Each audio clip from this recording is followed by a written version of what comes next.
Hi, everyone! No, this is not another video about crop circles. And yes, these are real lines that are located in southern Peru. They are called the Nazca Lines. You may have seen them before in National Geographic or something. They're really quite impressive, and they're so large that they can only be fully appreciated from the air. These lines, figures, and shapes were created between 400 BC and 650 AD by a culture called the Nazca, who lived in the desert area of southern Peru. The thing is, we don't know exactly why they made them.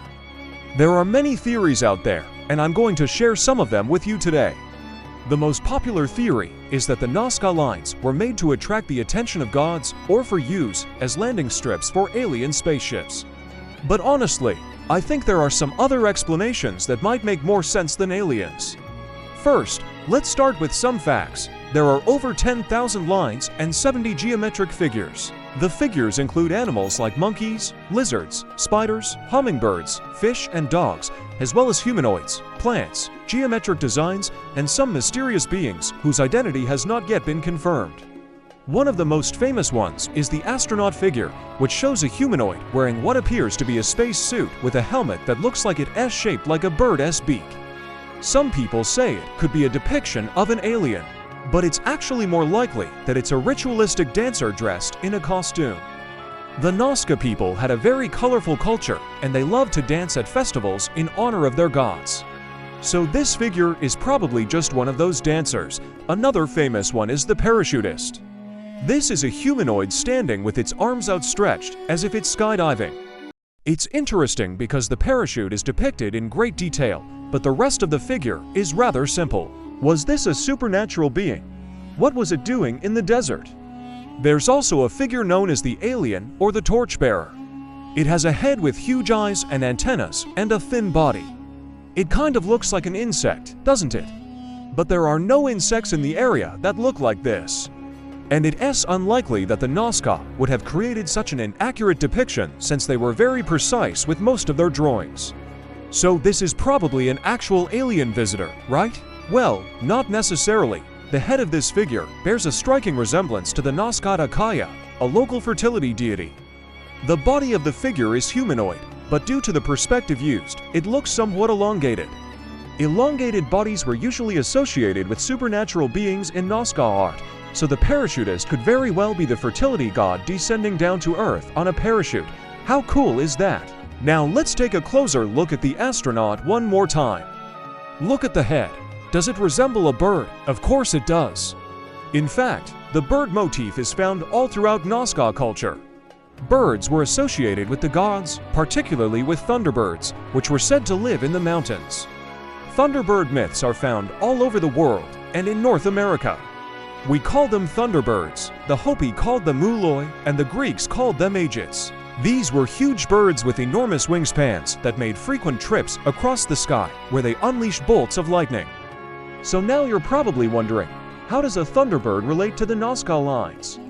Well, when the Spanish arrived in the area in the 15th century, they reported seeing Nazca villages decorated with colorful paintings of hummingbirds. The Nazca people revered these birds and even kept them as pets. One of the conquistadors even said that the Nazca children preferred the society of birds to that of humans. And during excavations at the Nazca settlements, archaeologists discovered hundreds of miniature models of hummingbirds made of wood, clay, and stone. Some of these date back to 1000 BC, meaning that the Nazca had been fascinated with these birds for over 2,000 years. Could it be that the Nazca saw the thunderbird as a divine messenger from the gods? If so, then the Nazca Lines were probably created as a landing strip for these sacred birds. When the thunderbirds arrived, they would come in peace to deliver messages from the gods to their people. Is that more plausible than aliens, you ask? Well, there's another theory. Some scholars believe that the Nazca Lines were created to mark burial grounds. This may sound crazy, but there are two geoglyphs that are very similar to the Nazca Lines that are proven to mark tombs. These are the Nazca ships, which are located on the west coast of Peru near the Nazca Lines. Archaeologists have excavated several ship-shaped tombs. The ships are aligned with the sunrise on the summer solstice and with the moon's path. Some scholars believe that the Nazca ships were used as ceremonial boats to transport the dead to the afterlife. much like the Viking ships that were used to burn the dead in Scandinavia. So maybe the lines were used as pathways to guide the souls of the dead to the afterlife. But wait, there's another theory. According to some scholars, the Nazca Lines were created as part of a religious ceremony. This may sound odd, but there are examples of other cultures around the world creating huge lines and shapes as part of their rituals.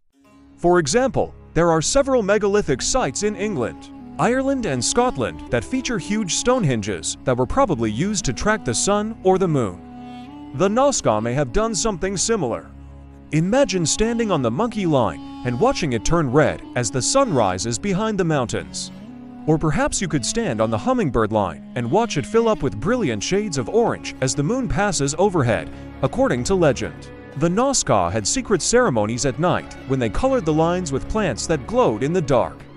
Of course, this story was written by a Spanish priest who may have been exaggerating for dramatic effect. But it's fun to imagine what it would have been like to attend a secret Nazca ceremony in the middle of the desert. So what about the aliens, you ask? Well, the truth is that the Nazca probably did see some strange things in the sky that we would consider to be unidentified flying objects. But they didn't have the technology to understand what they were seeing. The lines could have been created to track these strange objects or to try and lure them down to Earth so the Nazca could get a closer look.